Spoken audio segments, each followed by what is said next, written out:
So 8 people are sitting around a circular table, each holding a fair coin. All 8 people flip their coins, and those who flip heads stand while those who flip tails remain seated. What is the probability that no two adjacent people will stand? And the way to do this is to just do casework on the number of heads. So if there's 0 heads, if 0 people flip heads and therefore 0, so basically no one stands up, there is one way for this to happen.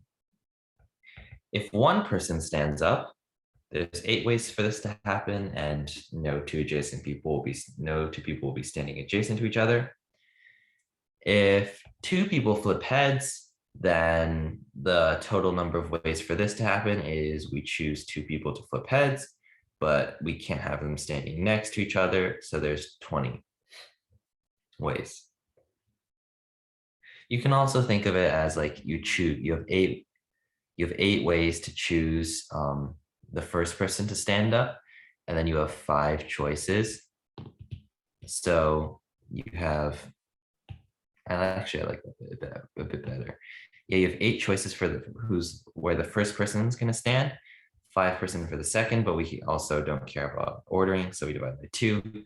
So there's 20 ways when 2 people stand up. When 3 people stand up, there aren't many ways for this to happen. So one way is this, and the other way is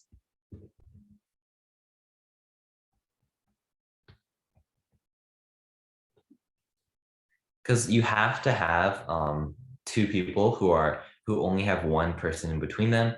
You can't have a gap of 2 between each of the heads because that would require 9 people. So yeah, without loss of generality, these exist.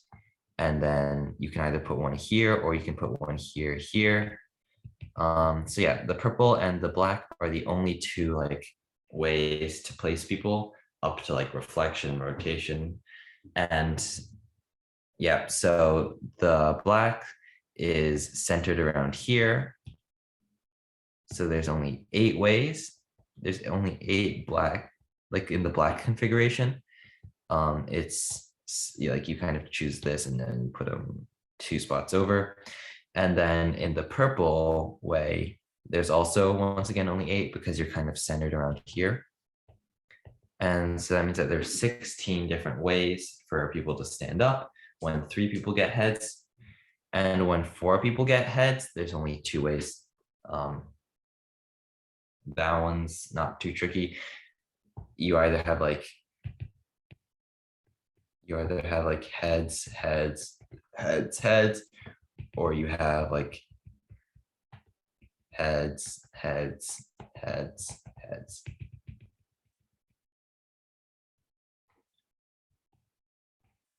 Yeah, you either have heads like in this square or heads in this square. So there's 2, and then this sums up to 1 plus 8 plus 20 plus 16 plus 2 equals 47. And so the answer is 47 over 256.